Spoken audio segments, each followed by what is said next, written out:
Comparing this optical block with the magnetic block, the advantages of the optical block is, one, the unit is expected to be more reliable outdoors. Two, hello, I'm James Ingram. This video was digitized from a 1992 videotape series named V9202.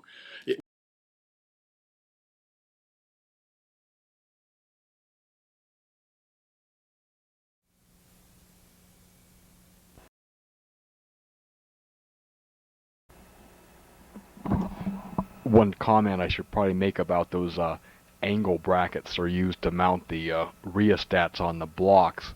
They're basically made out of a piece of 1.5 by 1.5 by 1/16 aluminum angle, such as I'm holding here in front of the camera.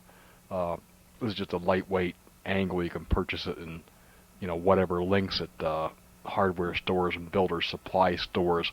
It's fairly easy to cut with a hacksaw. I just measure off about 5 inches or whatever the length is required for the drawing and cut it off on the kitchen table with a hacksaw.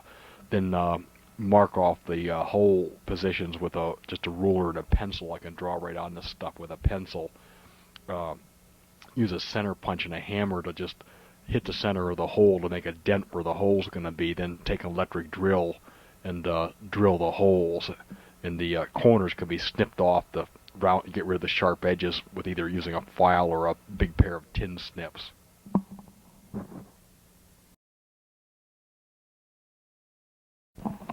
Let's just quickly review a few other items about this block. It uses circuitry similar to the magnetic block, except the I replaces a 1700 track contact T1. Time delay replaces a 1700 track contact T2. Time delay is adjustable from 1 second to 200 seconds. And the eye control essentially replaces the 1201 motor and the 1203 points that you would find on the magnetic block. The eye control has normally closed contacts, the 2 green contacts, normally open contacts, the 2 yellow contacts. And as it was demonstrated here, built by these plans, there's 2 indicator lights. A front clear or non-colored light indicates that AC control power is on. The rear red light indicates the block is activated and in the red state. And the red-green switch for block use is always set to red, which separates the input power from the track power. The control unit and the track unit are built separately for use outdoors or use with other gauges of tracks. And you need to make sure you have a separate source of AC power. The track pack will be shorted if you hook it up to provide AC power as well as DC track power. And make a note that APS Technologies has their own demonstration tape, and the eye performs many other tasks. And Peter Kenneman buildings are available, such as the one I showed, to cover up the control unit.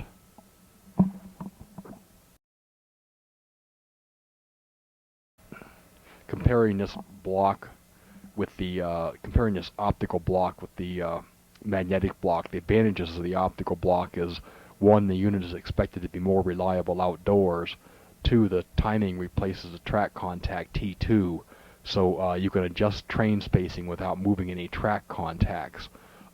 This would be a big advantage in an outdoor layout where you have ballasted track and you just can't pull it up at will to move a track contact around. On a display layout, moving the track contact's not a big deal. Display layouts usually just are laid on indoor outdoor carpet or something similar.